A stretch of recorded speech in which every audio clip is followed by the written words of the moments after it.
entendre le truc. Shalom Bracha, nous avons l'habitude de nous réunir tous les 15 jours. Donc tout ça tombe toujours jeudi. Et je dis des paroles. La veille de Tikkun HaYesod, toujours le jeudi, c'est très important, avant Shabbat. Et je voudrais parler d'un point très hachouv qui est en relation avec, bien sûr, le Nosé Be'ol et Imhavero. Ça veut dire que nos sages ont dit il existe 48 kinyanim, 48 niveaux, échelons, par lesquels on peut monter à l'échelle en haut. Le 48e, parmi les 48 échelons, les acquisitions qu'un juif, celui qui veut mériter la couronne de la Torah, qui veut mériter, il a besoin d'un principe fondamental, Nosé Be'ol Aim Havero. Ça veut dire, j'explique les termes de Hachamim dans les maximes de nos pères, dans le Perek Shishi là-bas. Nosé, il supporte Be'ol, le joug de Havero, de son camarade. Qu'est-ce que la notion de supporter le joug? Est-ce que c'est défini par une action de tzedaka? Par exemple, tu vois un ami qui a une charge financière tous les mois difficile, tu viens, tu allèges. Est-ce que c'est l'aider dans le gouffre? Par exemple, tu vois une personne chargée, tu viens, tu l'aides, tu mets ton épaule avec lui, tu lèves. Est-ce que c'est aussi peut-être un conseil? Comme on dit toujours, il est préférable d'apprendre à quelqu'un à pêcher que de lui donner un poisson. Parce que quand tu lui apprends à pêcher, ça a tout son poids. Il y a le poisson avec son poids. Et donc, apprendre à pêcher à quelqu'un, c'est lui donner un conseil, comment faire. Un contrat indéterminé, un CDI. Un CDI, ça veut dire un CD, quoi, avec S apostrophe AIDER. Il faut céder avec l'autre. Mais pour céder entre nous, il faut céder. Faire une concession. CE, DZO. Et après, tu crées un CD, tout court. Un CD, ça veut dire un livre de la vie. Nosé Be'olim Havero, je pense que Hachamim, s'ils l'ont dit, c'est qu'ils l'ont trouvé dans la Torah. Oui? Où ils l'ont trouvé, Hachamim, dans la Torah? Alors, tout d'abord, je vais vous citer le passouk Vaïgdal Moshe. Vaï Bayami Mahem. Et ce fut après ces années-là. Vaïgdal Moshe. Et Moshe, il a grandi. Vayetse el Ehav. Il est sorti, je cite le texte superficiel. Mais il y a tellement du ciel super dedans que, avec du superflu et du flux super, c'est quelque chose d'extraordinaire. Chaque mot que la Torah elle a placé un à côté de l'autre, c'est qu'il y a des enseignements richissimes à apprendre. Vaïgdal Moshe, Vayetse el Ehav, il est sorti voir ses frères. Vayar, il a vu, Besivlotam, dans leur charge, dans leur poids, dans leur souffrance. Vayar, et il a vu Ish, Mitzri, Maké, Ish, Evri, Mehav. Et il a vu un homme égyptien qui frappait un homme hébreu, Mehav, ça veut dire de ses frères. Beaucoup de pirouchim sur ça. La première question qu'on peut se poser, c'est quoi Vaïgdal Moshe? Le Midrash demande Vaïgdal Moshe. Pourquoi il n'y a que lui qui grandit? Tout le monde grandit. Le Midrash, un autre Midrash, dans Pirkei des Rabbi Eliezer, s'interroge quel âge il avait Moshe? Que Vayetse el Ehav, quel âge il avait? Il y a un qui a dit Mal'ulo Shishim Shana. Il y a un qui a dit comme ça. Il avait 60 ans. Autrement dit que s'il avait 60 ans, il était déconnecté du Ham Israël. Il était dans le royaume, dans le paltérim de Paro. Il n'a pas vu un visage d'un juif. Alors la question elle se demande, alors où tu étais là? Où tu étais? Moshe, où tu étais? Et il y a qui disent pas du tout. Il avait 5 ans. 5 années il avait. Mais la maturité de son esprit, il était comme celui qui avait 13 ans. Il faut comprendre ce que ça veut dire. Maintenant, qu'est-ce que c'est le mot Vaïgdal? Ça, c'est un pirouche. Ça veut dire grandi. Mais Vaïgdal, le Midrash, il dit Gdulato ze'an vatinuto. Vaïgdal, ça veut dire un Gdoula, chaque fois que la Torah, elle marque le mot Gadol, ça veut dire Anava, modestie. Et ça marche très bien. C'est ça, Vaïgdal.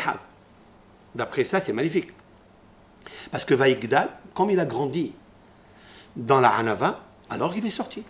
Ça veut dire que même si tu étais, on va dire 60 ans, ou tu étais n'importe quel âge, dans le palais royal, où tu as trouvé des ta'anougim, un grand ta'anoug, hein, shanim, yafim, unaimim, chaque jour, tu es cajolé par les ministres. Ça veut dire que c'est marqué au haut qu'elle a nommé Moshe, oui, et elle a appelé son Vatiyelo Leben. Comment c'est marqué là-bas? Hein? Vayela Leben. C'est marqué, elle l'a appelé Moshe et il fut devenu son fils. Son fils, la Torah, elle a marqué, c'est quelque chose d'extraordinaire, c'est pas son fils adoptif, son fils. Maintenant, Vaïgdal Moshe, pourquoi je retiens le mot Moshe? Moshe, il dit, comment on appelle ça, le Rabbeinu Behaye, il dit quelque chose d'extraordinaire. Ce que je dis là, c'est une préface pour comprendre le reste. Rabbeinu Behaye, il dit, je viens de le voir il y a un instant, il a dit comme ça, pourquoi on a retenu le mot Moshe? Pourquoi on a retenu le mot Moshe? Il a dit parce que Na'sa Bones. Parce que c'est un nom qui vient sur le Nes qu'il a eu. Oui, ça veut dire tout le monde est mort. Et lui, Moshe Rabbeinu a été sauvé des eaux. Elle a tiré de l'eau, il devait mourir. Mais Batia, elle l'a sauvé, elle l'a appelé Moshe. Il a dit, Rabbeinu Behaye, car Samou, là, ils lui ont posé dans le cerveau à Batia. Et elle s'appelle Batia parce qu'elle était à ce moment-là qu'elle a appelé Moshe. Batia, la fille de Hachem. Batia.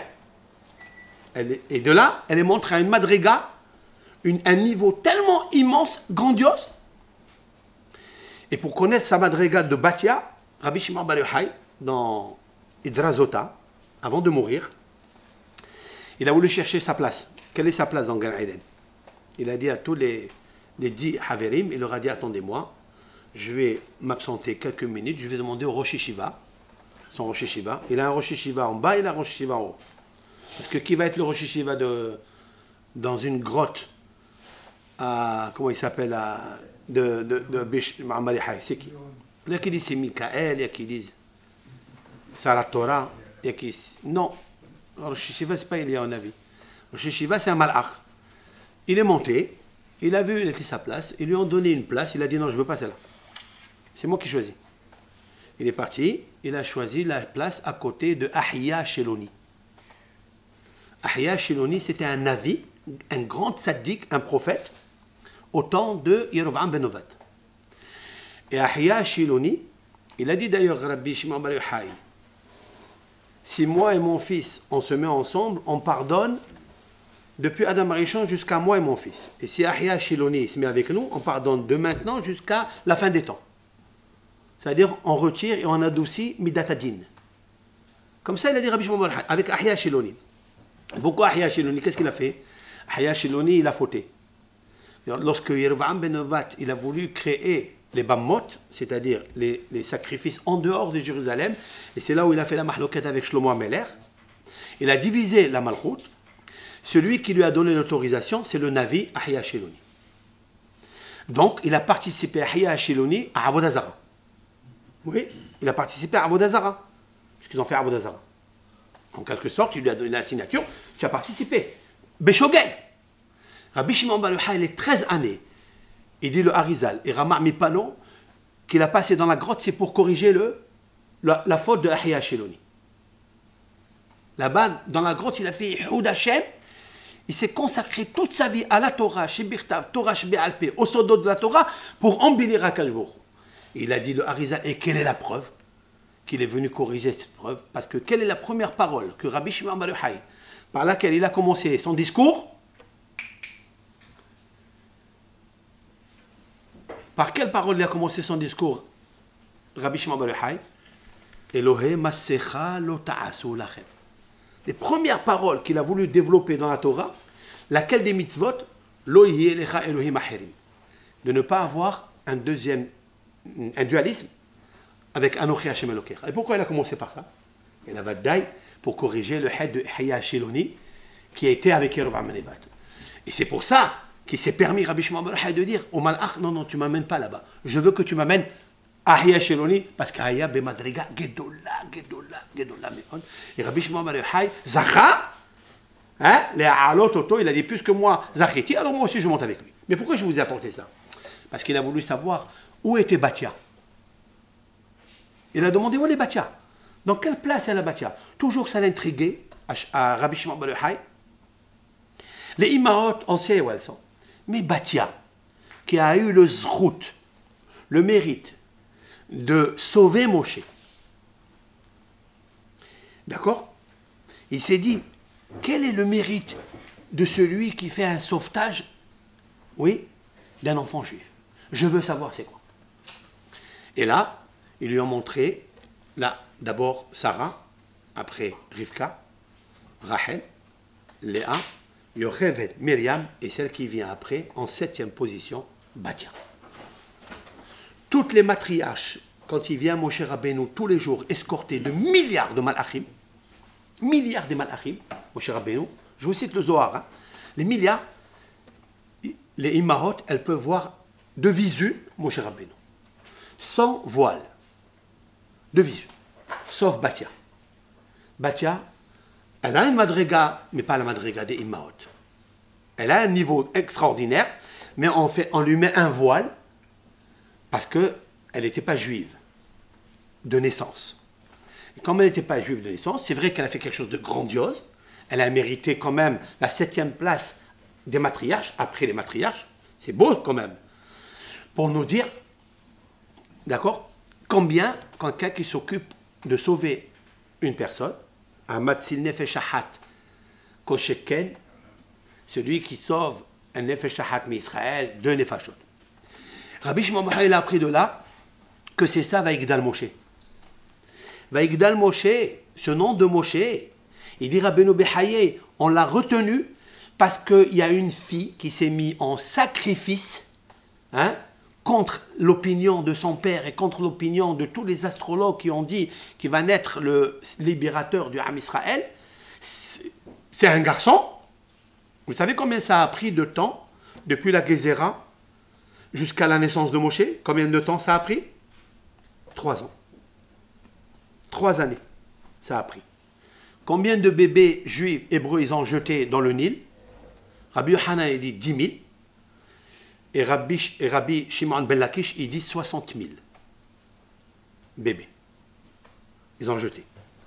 Et il y a une correspondance avec le Maboul et avec Sedom Balaga. Et Moshe est né, et c'est Moshe. On donne ce nom parce que c'est un garçon tiré par miracle. Et c'est pourquoi Moshe Rabbeinu, pour moi, pour ma part, d'après ce Rabbeinu Behaye, il devient Makir Tova à Akadosh Baruch. Il va être Makir Tova à Hashem Barach, et c'est ça qui va prendre toute la défense du Ham Israël, parce que lui-même, il vit Bénès. Alors il dit à Akhloukhou certaines choses qu'on va essayer de comprendre entre nous. Donc Vaïgdal Moshe, il a grandi par sa Hanava, même qu'il était grand, Vayetze Elehav, ou on peut dire autrement, tu sais qu'est-ce qu'un homme grand? Celui qui est Yotze Elehav. Vaïgdal Moshe, tu sais pourquoi Moshe il est grand? Parce que Vayetze Elehav. Parce que sa qualité spécifique, c'est qu'il est sorti aller voir ses frères. Toujours le terme de Ehav, c'est pas celui qui est sorti du même ventre que sa mère. Vous vous rappelez qu'on a parlé entre Caïn et Abel. Et c'est quoi Ehav? Vayar. Alors, Vayar, Besivlotam. Je retiens Rashi. Il dit quelque chose de très étonnant qui ne rentre pas dans le texte. C'est ça mon shiur. Vous le connaissez ce Rashi. Vayar, Besivlotam. Quel est le texte de Vayar? Il a vu leur joug, leur poids. Rashi, il fait rentrer un peu d'encre, hein, et d'intelligence dans ce Vayar. Il n'est pas seulement une vue physique, c'est une vue plus profonde que ça. Sinon la Torah, elle ne parle pas. Et il dit Rashi, Nathan Enav Nathan, il a mis son cœur, il a posé ses yeux, Velibo, et son cœur, liyot metzer alehem, d'être triste pour eux. Comme ça, il dit Rashi. C'est vrai que le terme vaillard, il veut dire quelque chose de hautement distingué, c'est vrai, mais moi je veux savoir quelle est la notion de Nathan Enav. Il a posé ses yeux. Qu'est-ce que ça veut dire poser ses yeux? Il a mis ses yeux. Il a mis quoi? Où il les a mis? Velibo et son cœur. Ça veut dire il a eu du tsar dans le cœur. Oui. Mais qu'est-ce que ça veut dire Nathan Enav? Le Sforno, il dit comme ça, c'est un commentateur assez ancien.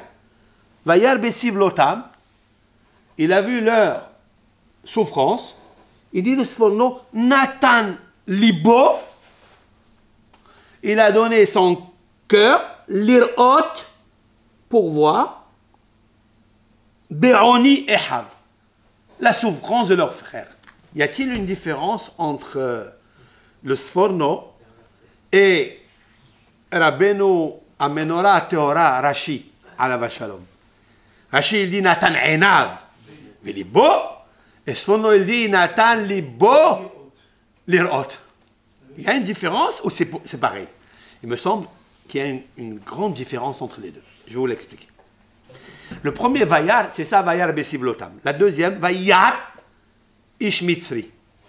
Quelle est la corrélation qu'il y a entre le Vayar Besivlotam avec Vayar Ishmitzri? Déjà, Vayar Besivlotam, c'est déjà qu'il a vu le joug. Je vais vous citer un midrash très important. Le midrash, il dit comme ça. Il a vu, qu'est-ce qu'il a vu d'extraordinaire? Il y a un Rashi qui le dit d'ailleurs en haut, Vaïgdal Moshe, écoutez bien ce qu'il dit Rashi, juste celui qui vient, qui précède celui que je viens de citer.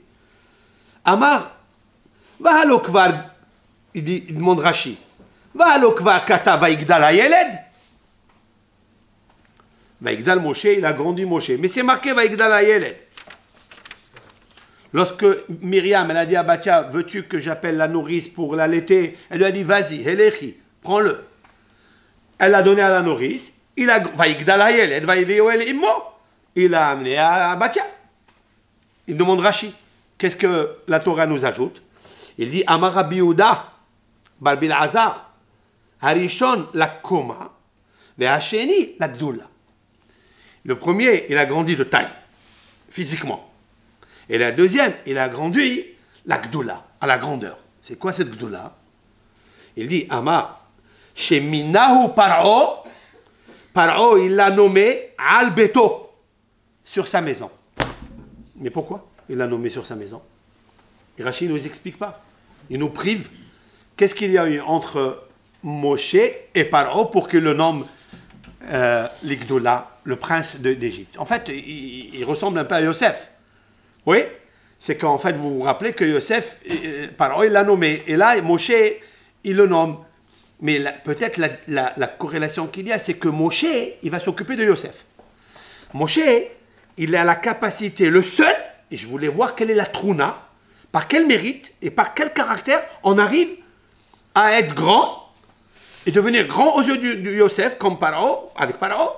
Et Moshe avec Paro, quel est le caractère spécifique, sacré, qui relie ça? C'est que Yosef, il va Moshe Atzmot Yosef. Que Moshe, il a pris les Atzmot Yosef. Qu'est-ce que c'est les Atzmot? Les Atzmot, c'est les ossements de Yosef, mais en fait, c'est la Atzmiout de Yosef. Il a pris l'essence de Yosef. Comment on prend l'essence de Yosef? Qu'est-ce que ça veut dire? Vous savez très bien que Yosef, Vaïchalken Yosef et Ehav. Yosef, il avait cette spécificité de nourrir les autres. Il a pleuré pour ses frères. Et Ahai Anochi Mevakesh. Vous voyez, comment on devient un homme grand? C'est parce qu'on cherche le shalom et on va chercher la souffrance de ses frères. Même jusqu'à pleurer pour ses frères. Le Midrash, il dit, quelle est la relation avec lui et Pharaon? Il a dit comme ça. Quand il est sorti, Vayar Besivlotam, il a vu que le Zaken, il levait des poids plus lourds que le Bahour. Un jeune, il levait 10 kilos. Et le vieux, il levait 20 kilos. Il a dit, c'est pas normal. Il y a une tricherie ici. Il y a ici un esprit d'injustice. C'est pas normal. Ça l'a fâché à Moshe Rabbeinu. Que tout le monde y soit bahour avec sa force et le zaken avec sa halichout. C'est ce que Moshe il a pensé. Maintenant, il a vu aussi que le poids d'un homme, on le donnait à une femme. Le poids d'un homme, la charge d'un homme, une femme par exemple, elle lève un panier avec des habits. Ouais, elle monte, elle levait les pommes de terre. Et le monsieur, il levait les habits. Ce qui est accablant, avodat parer, c'est ça. C'est qu'une femme, la pauvre, on ne fait pas de différence entre un homme et une femme. Il a dit à Moshe Rabbeinu, là, quand il a vu l'homme et la femme, on mettait le poids de l'homme qu'un homme il doit prendre à une femme, il a dit, Moshe Rabbeinu, j'accepte pas ça. Amra Kajboku, Kevan, Sheyerharta Tov, Veivdalta ben ish le isho, Tizke, c'est toi qui mériteras d'expliquer les lois des erchin, des équivalences, et les lois des nidarim, qu'il y a une différence entre ish et ishto. Je me suis demandé la question, mais quel rapport y a-t-il entre les erchin? Parce que la femme, si c'est une femme, on donne tant, si c'est un homme, on donne tant. Les hommes qui en donnent plus, les femmes qui donnent moins. Qui a expliqué ces halakhot-là? Moshe Rabbeinu. Et à partir de quoi?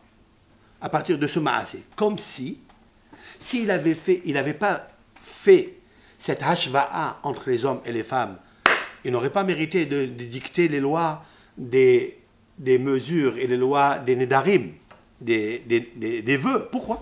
Qu'est-ce que ça va? Moshe Rabbeinu, il a étudié la Torah entière avec Akadosh Baruch Hu. C'est vrai? Mais vous savez très bien qu'il lui a échappé beaucoup de lois qu'il n'a pas enseignées à Israël. Ça a été dit après par Yeshua, ça a été dit par Betzalel. Il y a beaucoup de halakhot. On voit que même si tu es le donneur de la Torah, tu as mérité de recevoir et de donner la Torah, mais il y a des choses que tu n'auras pas le mérite de les expliciter au peuple, de les dicter au peuple. Tu vas les enseigner, mais tu ne vas pas les dicter autant que législateur. Il te manque. Il te faut des ma'asiyot, de moussar, peut-être pas de moussar, mais de ahva, c'est-à-dire de concernance avec l'autre, de ikhpatiyut, on appelle ça en hébreu, ikhpatli, parce que ça me fait mal, alors je reçois ça. On voit qu'on ne peut pas recevoir la Torah comme ça. Non. Si on est zoché d'être mefarsem la Torah, c'est qu'il y a quelque chose dans Avodat Amidot. C'est sûr et certain. Il n'y a pas ici que la Rahmanout. C'est plus que ça. Le Midrash, il dit autre chose. Vayar besivlotam. Il a vu le poids d'un vieux qui levait un grand poids. Il est parti tout de suite. Il a dit attends, je vais lever. Vehaya bourré. Moshe Rabbeinu, il pleure. Et il dit à ce monsieur Tov moti mehayai. Il est préférable que je meure que de vivre et de te voir dans cette souffrance-là. Pourquoi tous ces mots en plus? On voit de là que l'essence même de Moshe Rabbeinu était d'être métive à 100%, sans condition. Comme ça, on le voit. Et peut-être ça rentre dans la graphie du mot « vatir ehu kitov ». À sa naissance, elle a vu qu'il était bon. Qu'est-ce que ça veut dire qu'elle a vu, sa mère, qu'il était bon? Ça veut dire qu'il était bon, c'est un bonbon au chocolat. Qui est un bonbon qui aime tellement le Ham Israël. Et c'est ça, va Yigdal Moshe, va Yetse Elehav. Et c'est ça qu'il dit Rashi, Nathan Libo. D'où il sait Rashi que Nathan Libo ve'enav? Parce que va Yetse Elehav. Toute la direction, toute la pensée de Moshe Rabbeinu, je veux sortir pour aller aider mes frères. D'accord? On n'a pas encore expliqué pourquoi Nathan Enav, Nathan Libo. Je vais expliquer ça. Donc on voit que Moshe Rabbeinu, c'est un être exceptionnel de Hesed. Bon, maintenant, ma She'ela, elle est la suite. She'ela, elle est à la fin de la paracha. Et celle qui finit la paracha, elle est difficile, celle-là. Cette fin-là, elle est très, très difficile. Que je ne l'ai pas bien comprise. Et peut-être avec vous, avec l'aide de Hachem, on va la comprendre. Qu'est-ce qui est marqué ici dans la paracha?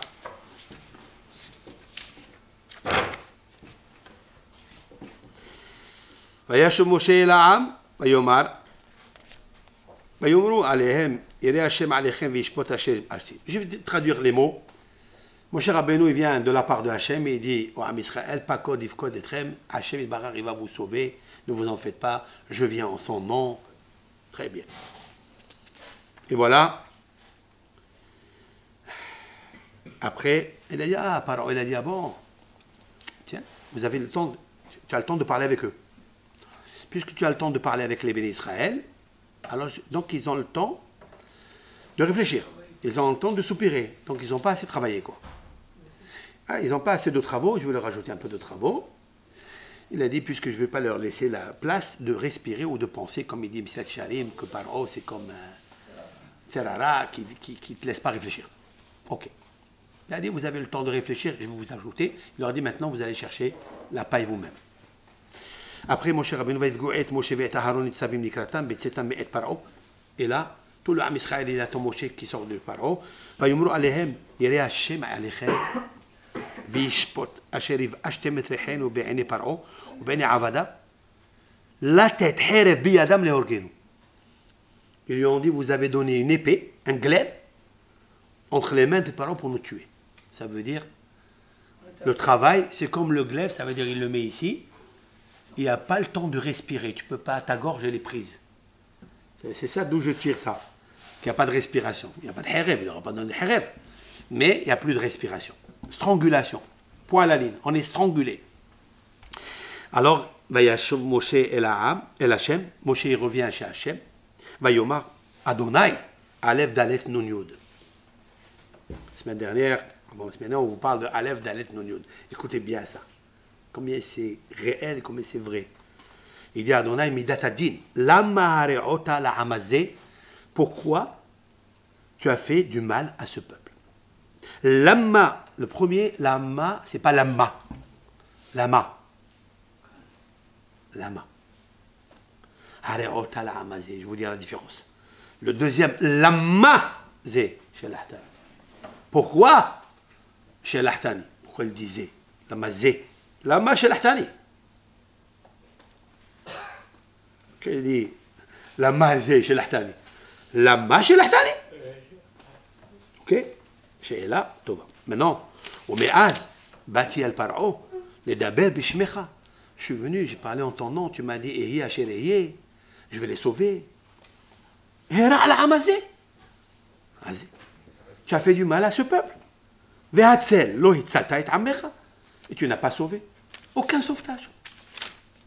ויאמר השם אל משה, אתה תראה אשר אעשה לפרעה.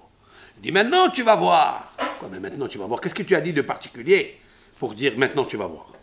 Asher c'est les paroles que je vais faire à Paro. Qui bien Hazaka, Shalihem ou bien Hazaka, Garshim Ashto.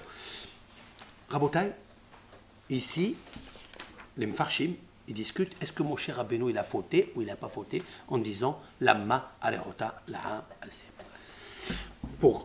J'ai 5 minutes juste pour revenir à. Non, 5 minutes pour faire une préface. Tout le Sefer de Bereshit, oui, vous ne trouverez pas ni Abraham, ni Isaac, ni Yaakov, ni Yosef s'insurger et demander Hachem, pourquoi tu m'as fait ça? Tu ne trouveras pas. Il y a une question que Abraham Avinu il a demandé lorsqu'il lui a dit pour cette galoute, pour celle-là.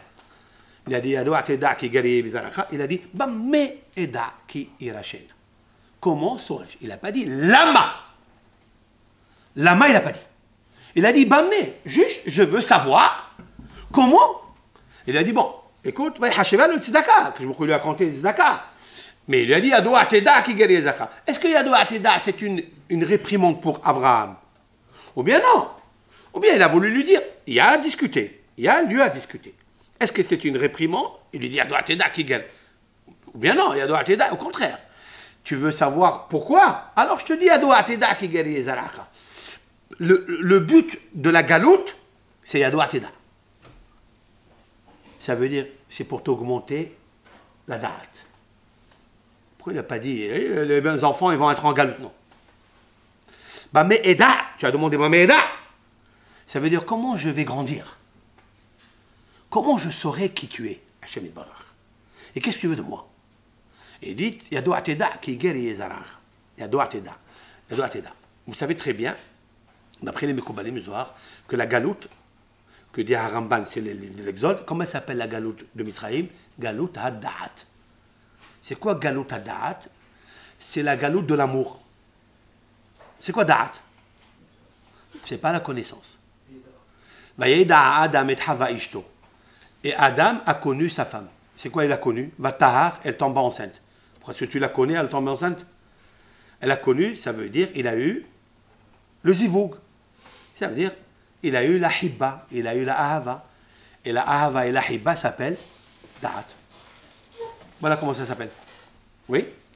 C'est extraordinaire. Il lui dit, bah, mais Eda, Abraham, quand il demande, au contraire, il veut savoir comment saurais-je pour t'aimer à Kadosh Baruch Hu. Il lui a dit, tu veux m'aimer, tu seras obligé de passer par l'exil pour arriver à ça. Parce que pour m'aimer, il va falloir que tu affines ton corps. Il va falloir que tu affines ton corps, que tu brises tes midot ra'ot, et ça va se passer en Égypte. Comme il a dit Rabbi Yitzhak ben Arama, dans Pahad Yitzhak, c'est un Rishon. C'est un rabbin du Moyen-Âge, il a dit Etsa, Nifla'a, Asa Kadosh Baruch Hu, un conseil profond. Il a fait à Kadosh Baruch Hu, avec le Ham Israël, de le faire descendre sous le joug des corvées égyptiennes pour affiner son corps et rendre son corps Neshama pour recevoir la Torah. La Torah, elle s'appelle Da'at, l'amour. La Torah, elle s'appelle l'amour. Comment elle s'appelle en hébreu, en araméen, la Torah? Rahamana. C'est quoi Rahamana? C'est l'amour. Rahim le. Rahim, amour. Comment on fait tomber une femme enceinte? Par la matrice. Comment elle s'appelle la matrice? Raheb. Mais le Rehem, il ne peut pas avoir un bébé dans le Rehem s'il n'y a pas la Rahmanout, s'il n'y a pas la Da'at, s'il n'y a pas l'amour. Vous comprenez? Mon cher Rabbeinu, il va mériter de recevoir tout le Ham Israël, Shishim Ribo, et les Fragli, des fantassins, Asher Anochi Bekirbo. C'est quoi Asher Anochi Bekirbo? Que moi, je suis à l'intérieur de lui. Moi, je suis à l'intérieur de lui. Qu'est-ce que ça veut dire que tu es à l'intérieur de lui? Monsieur, mon cher Rabbeinu, c'est un homme, c'est pas, il ne te laisse pas te penser toi. C'est moi qui pense à ta place. Parce que moi, je suis toi. Ça veut dire, Natan libo ve'enav, liot meser alehem. Mon cher Rabbeinu, c'est pas Stam. Il vient, il t'aide, nosé be'ol im havero. Ça veut dire, quand tu lèves avec quelqu'un la charge, toi, tu es toi, et lui, il est là, il a la charge au milieu, elle est divisée en deux forces. Hein? Elle est supportée par deux. Non. Moshe Rabbeinu Asher Anochi Bekirbo. Je vais rentrer à l'intérieur de lui pour aller savoir qu'est-ce qui lui manque. C'est comme quelqu'un, il y a deux ivres, il y a deux personnes ivres, ils viennent de sortir de la brasserie, et un, il embrasse son camarade. C'est la brasserie. Il embrasse son camarade, il l'enlace, il l'embrasse, il lui a dit, tu sais tellement que je t'aime. Tu sais tellement que je t'aime, que je t'aime, que je t'aime. Alors il lui a dit, comment tu peux dire que tu m'aimes? Comment tu peux dire que tu m'aimes alors que tu ne sais pas ce qui me manque? C'est impossible d'aimer quelqu'un si tu ne sais pas ce qui lui manque. Et la Torah d'ailleurs dans Parashat Mishpatim Chaf Aleph, Im kesef talve et ami, lorsque tu perdras de l'argent à mon peuple, et ani eimach. Le pauvre, il est avec toi. Bien sûr qu'il est avec toi, c'est ton peuple. Non. Ils ont dit, Hachamim là-bas, tu ne peux pas prêter de l'argent avec quelqu'un parce que tu ne sais pas s'il va te le rendre. Alors comment tu vas accomplir cette mitzvah? C'est toi le pauvre. Si tu ne te mets pas à la place de l'autre, que tu es un pauvre qui te manque de l'argent, tu ne peux pas aimer et donner mitzvah. Donc l'amour, elle ne commence que par l'amour. Ça veut dire, je ne peux pas faire les mitzvot de la Torah si j'aime pas. Pour ça que la Torah s'appelle en hébreu Rahamana, Rahmanout. D'ailleurs, la Torah, quand elle commence, c'est Gemelot Hasadim. Et quand elle finit, Gemelot Hasadim. Hakadosh Baruch Hu, Adam Rishon et Hava, ils ont fauté. Qu'est-ce qu'il a fait avec Baruch Hu? Il a confectionné pour eux des vêtements pour couvrir leur nudité parce qu'ils avaient honte. Donc le premier tailleur de l'histoire, c'est qui? C'est Akadosh Baruch Hu. Seulement le problème chez l'homme, c'est qu'il est tailleur. Et il se taille. Et il ferme ses yeux. Ne ferme jamais les yeux. Ce n'est pas les yeux qui voient, c'est les yeux qui pensent. Nathan, d'abord, Einav. C'est quoi Einav? Ce n'est pas les yeux ici, c'est les yeux ici, dans le cerveau. De savoir qu'est-ce qui lui manque pour aller avec lui. Pour faire pour lui. Sinon, c'est impossible. D'accord? Maintenant, la question est, c'est tellement magnifique. Comment il peut demander, mon cher Rabbeinu, mes patriarches, tous les nisyonos d'Avraham Avinu, vous les connaissez. Tu lui as dit, tu vas aller là-bas, tu vas avoir la terre, il n'a même pas de quoi enterrer Sarah. Il t'a dit quelque chose? Rien. Quel est le principe général que Moshe Rabbeinu nous a appris? Hatzur tamim paolo, kichol derachav mishpat, el emuna ve'en avel, tzaddik ve'yasharu. C'est toi, Moshe, qui enseigne ça avant de mourir. Et ici, et ça tu l'as appris d'Abraham, Yitzhak et Yaakov, ils n'ont jamais demandé. Lama, Zéchelahtani, ils n'ont jamais demandé ça. Toi, tu demandes quelque chose comme ça. C'est incroyable. C'est ça, Sefer HaYashar. Sefer HaYashar, c'est qu'ils étaient Yashar avec Akadosh Baruch Hu. Hayomit batlim lifnei Akadosh Baruch Hu. Moshe Rabbeinu, a priori, et on voit, a priori, quelque chose. Qu'est-ce qu'il dit Rashi sur ça? Lama hareota la'amazeh ve'im tomar ma ikhpat lecha. Et si tu me dis que ça ne te concerne pas? Il dit non. Kovel ani al sheshelahtani. Moshe Rabbeinu a la plaidoirie extraordinaire qui est sfouna dans Rashi. Parce qu'il nous semble que c'est deux questions différentes que Moshe Rabbeinu il a posées. Lama hareota, pourquoi tu as fait du mal? Mais si tu veux me dire, c'est moi le patron ici. Hatzur tamim paolo, tu n'as pas confiance en moi, que je sais ce que je fais? Ok. Donc tu sais ce que tu fais. Il dit Rashi, la deuxième, et c'est ça que je veux. La mazé chez l'ahtani, pourquoi tu m'envoies moi? Si tu sais ce que tu fais, pourquoi tu m'envoies moi? Alors fais ce que tu as à faire. Maintenant, est-ce que ça s'appelle Hutzpa klapelaya, klapé ma'ala? Non. Même d'après Rashi, c'est pas klapé ma'ala, un Hutzpa, hazvi shalom. Au contraire. Écoutez ce qu'il dit Rabbeinu Behaye. Rabbeinu Behaye, il dit comme ça. Il amène un Ramban très intéressant, Nahmanide. Lama Adonai, Aleph Dalet Nun Yud. Lama Hareot al Amazé. Il dit Hashem Hazé Aleph Dalet, ce nom-là, qui Mimidat Rahamim lo haya Moshe Mefahed Sheira Lahem, Laam. Il n'a pas dit Hashem Yudke Vavke, qui est Midat Rahamim. Moshe, il n'a pas peur qu'avec ce nom, il va leur faire du mal. Il y a un Ramban, on va comprendre un Ramban, il est profond. Lo haya Moshe Mefahed Sheira Lahem. Aval, haya Mefahed Mimidat Adin. Hashem, il émane de lui la justice. Hatzur Tamim Paolo. Alors c'est Hatzur Tamim Paolo, Huhe Nosefet Bimilat Hareota. Viyomar, l'amazé nahta lehara bemidat hadin l'amazé. Il ne parle pas avec Akadosh Baruch Hu. Non. Il lui dit à Adonai, qui est midat hadin, c'est un surnom divin de Hachem. C'est comme le ministre de la justice. Oui. Comme il a dit Bishak ben Shushan. Bishak ben Shushan, il apporte Rabbi Moshe Cordovero, enfin plus exactement chez Chokma, Rabbi Moshe Dividash. Il dit, il ne s'est jamais énervé de sa vie, lui. Bishak ben Shushan. Il a dit comment ils l'ont demandé à un philosophe, il l'a demandé. D'ailleurs, cette question, ils l'ont demandé aussi à Radbaz, quand il était en Italie. C'est la même question, mais Rabbi Ishaq ben Shushan est plus vieux que Radbaz, Rabbi David ben Zimra. Mais ils convergent pareil, ils ont répondu la même chose. Quoi? Ils lui ont demandé pourquoi il s'appelle une fois Elohim, une fois Tsevakot, une fois Hashem, une fois Ha, une fois. Pourquoi? Il a dit dans un palais royal, il y a le ministre de la Justice, le ministre des Finances, le ministre, mais il y a le roi. Il a créé une émanation, une ramification à lui, qui, avec ça, il se sert. Donc, il ne parle pas avec Akash Baruch Hu Kiyod Kevavke. Jamais de la vie. Il parle avec la Midat Adin que tu as créée à Hashem Yitbarach. Si tu laisses cette Midat Adin, tu l'emploies, eh ben, ils vont avoir très mal, l'âme Israël. L'onir Hashesh Hekpo. C'est pas une faute. Juste il demande. Ok? Mais la question elle est, pourquoi tu demandes? Il va lui reprocher. J'arrive. Ah non, je vais expliquer. Qu'est-ce qu'il lui a reproché? Bravo. Le Rabbeinu Behaye répond à ça. Oui, ici, il va répondre ici. Vous savez, la Mar et Ota, mon cher Rabbeinu, tu demandes la Mar et Ota. Tu sais qui est-ce qui demande la Mar? C'est les Goïm, comme c'est marqué. La Mar, Yomra Goïm.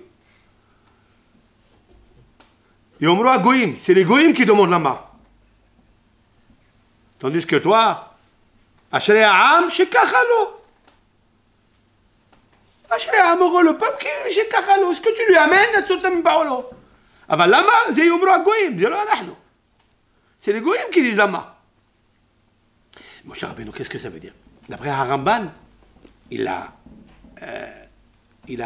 sous-jacent, il a répondu à la question. Mais il dit la suite. Lama, si tu laisses Mitadadin s'employer, s'efforcer sur eux, tu vas les écraser avec ça. Alors il dit, la mazé chez l'ahtani kodim shigi aketz. Il lui dit à Kadosh Baruch Hu, si tu as des pensées très profondes, pourquoi ils doivent passer le process de la souffrance? Parce que tu sais, avec ça, ils vont s'affiner, comme on peut le dire, hein? Alors pourquoi tu m'as envoyé maintenant? Ne m'envoie pas maintenant. Oui. De ce Ramban, il y a un éclaircissement à la question. En fait, ça c'est Ramban. Mais elle est très belle, la proposition et l'interprétation de Ramban. Elle est magnifique. Ça veut dire, je demande à Midadatin, si tu l'emploies, il va y avoir une catastrophe pour Am Israël. Et si tu as une raison, pourquoi, oui, tu l'envoies, pourquoi ce châtiment? Pour affiner, pour épurer leurs fautes.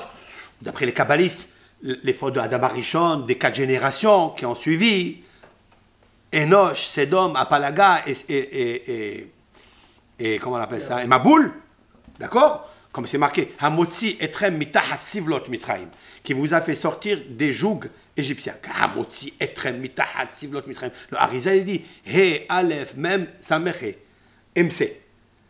Enoch, Maboul, Sedom, Apalaga. Au point où David Amelech, alav shalom, dans un des psaumes, il dit, Bedim'ati arsi amse. Avec mes larmes, j'ai rempli mes couches de larmes. C'est quoi amse?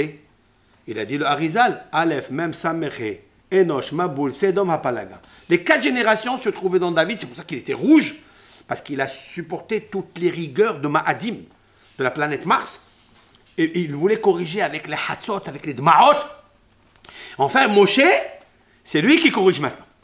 Et comme il sait que tout ce peuple qui est là, c'est un peuple qu'il faut améliorer, alors il dit à que je me comprends. Si tu veux l'améliorer, toi tu sais que tu veux l'améliorer, donc il n'est pas arrivé le ketz, il n'est pas arrivé encore la finalité, la fin, la rédemption. Alors pourquoi tu m'envoies maintenant? Il vient le Hafetz Haïm, il dit quelque chose de sublimissime. Écoutez, dans le Talmud Orot, mon ami Arav Zal, Rav Yisachar Dov Ruvin, Alav Shalom, il amène d'abord un sforno qui est très intéressant. Écoutez. Shete ta'anot ta'an Moshe Rabbeinu. Il y a 2 réclamations. Tehila ta'an al-etzem ha'hara'a b'matzavam. D'abord, ils demandent, ils souffrent. Leur situation est impensable. Elle est insupportable. D'accord? Ve'ot ta'an, il a demandé en plus, lama ze shelahtani. Ça veut dire, שכן גם אם היו ראויים לאותה פורענות, מפני מה ומדוע גלגלת אותה דווקא על ידי. Autre chose. Il dit à Kadosh Baruch Hu, je comprends, Hachem Yitbarach, que Midat Hadin, elle est infaillible et que tu es obligé, Hachem, de sanctionner par cette justice. Je sais. Mais qu'est-ce que je fais moi dedans? Pourquoi tu as entraîné cette chose-là par moi? Ah Boutaï, je m'arrête là. Rappelons que Moshe ne voulait pas venir. Nous sommes ici, après que Moshe, il l'ait vu à Kadosh Baruch Hu dans le Séné. Et Moshe, il a mérité 3 choses. Il a mérité Vaïar, il a mérité que le fait qu'il a fermé ses yeux à Kadosh Baruch Hu, les bénis Israël, ils ont pu, il a eu honte de regarder, les bénis Israël avaient honte de regarder Moshe. Le fait de ne pas voir, Shmuel lui a dit, maintenant tu vas voir. Le fait de cacher son visage, Shmuel lui a dit, ton visage il rayonnera. Mischa shalosh, zachal shalosh. Ça veut dire quoi, en fait? Moshe Rabbeinu, Vayar Hashem, dans le Séné, c'est marqué Vayar Hashem, et Hashem, il a vu Kissar. Vayar Hashem. Ah, d'où il vient ce Vayar Hashem? Vayar Besivlotam. Le fait que Moshe Rabbeinu, Vayar Besivlotam Natan, Libo Ve'eno, il a mis son œil, il a mis son cœur pour être metzer. C'est pas stam de venir et de l'aider. Plus que ça, c'est de rentrer à la place. Comme le Maasé qu'on raconte, il y avait un monsieur qui était condamné à mort. Vous connaissez ce Maasé? Il a fait une bêtise, il était condamné à mort. Et il est arrivé le moment de la pendaison, et le bourreau, il lui met la corde autour du cou. Et vient un ami à lui, il court, il monte sur l'estrade. Et le bourreau, il le regarde, il dit, qu'est-ce que tu fais ici? Il enlève comment ça s'appelle, la corde. Il l'enlève de son ami, il la met sur lui. Il a dit, monsieur, qu'est-ce qui se passe là? Il lui a dit, non, c'est pas lui, c'est moi. Parce que lui, je l'aime tellement. Et si tu me l'enlèves maintenant, je vais mourir. Alors tant que mourir maintenant que lui vive. Vous connaissez ce Maasé? Ils sont partis chez le roi. Et le roi dit, mais Maasé t'as d'avoir quasi. Pourquoi tu fais une chose pareille? J'ai jamais vu une chose pareille. Il lui a dit, voilà. Parce que lui et moi, on est la même chose. C'est le même. On est le même. Maintenant, si tu veux le prendre, prends-moi à sa place. On est le même. De toute façon, tu veux te venger. C'est le même. Quand lui, il a fait la faute, moi, je l'ai faite aussi. Ou comme le Maasé de Ari Levin, Alav Shalom. Lorsqu'on se demande comment Ari Levin, Zacha, il a mérité d'un gendre comme Rav Eliashiv. Chez Mefarnes ou Bchalkel, Kol Bet Israël, Kol Bet Yaakov. Bahalacha, Bat Psak. Comment? Parce que ce Rav, il allait dans les makom les plus nemouchim, les makom les plus bas, hayanotel li bo, ve'enav liyot doeg ou metzer alehem. Il est allé même dans un camp de Metzoraïm, des lépreux. Il est allé dans l'endroit de lépreux. Il est rentré là-bas et ils lui ont dit, monsieur, c'est interdit ici de rentrer, vous allez mourir, monsieur. C'est bien de faire du hesed, mais pas autant que mourir. Il leur a dit, moi, j'ai fait les Shem Shamaïm.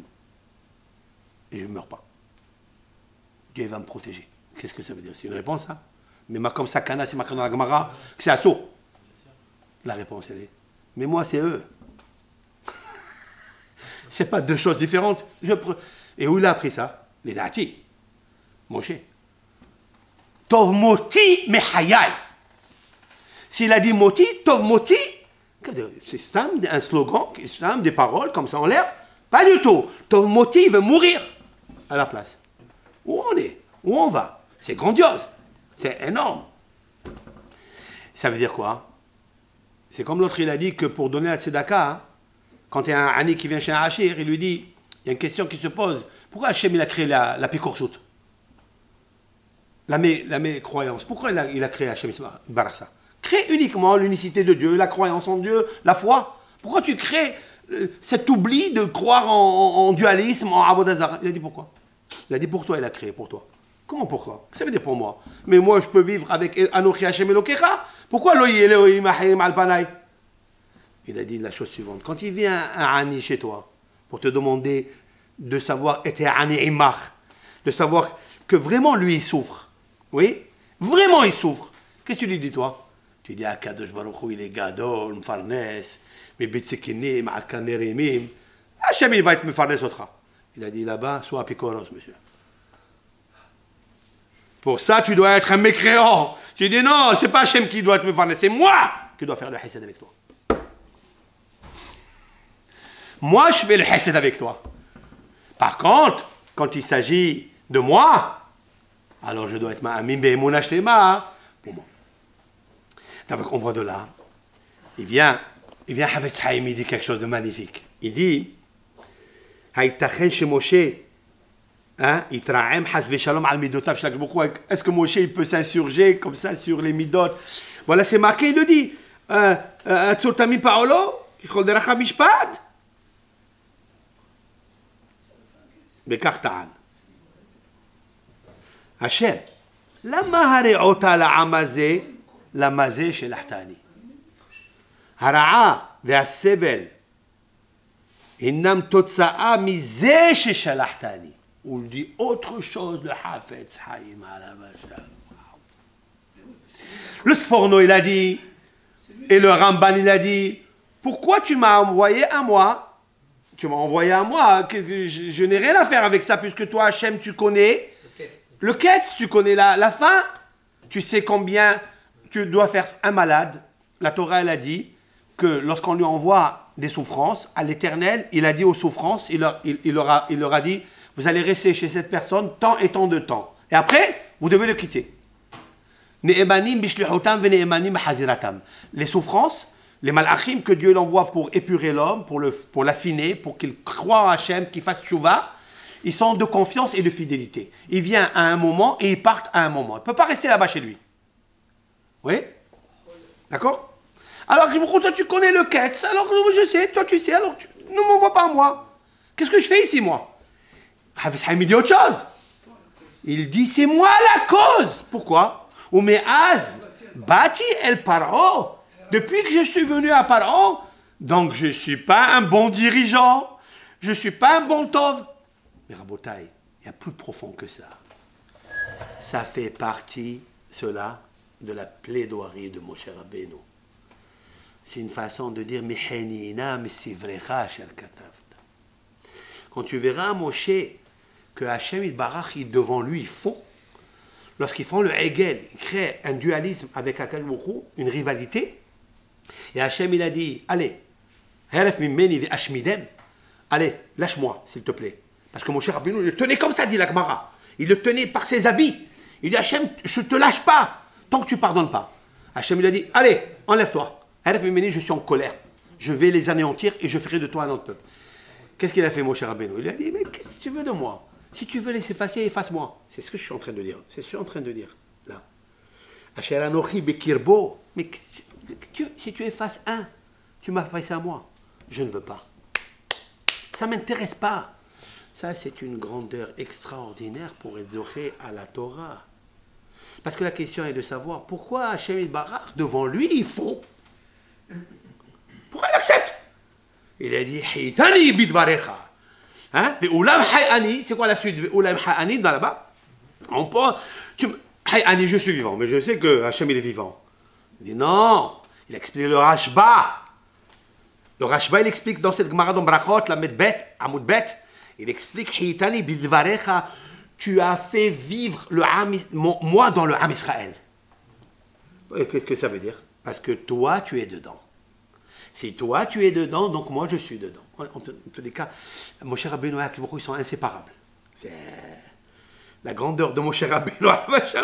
En fait, si Moshe Rabbeinu, il a réussi à extraire l'essence même de Hachem, avec sa Torah, parce que qui nous le dit, tout ça? C'est Moshe.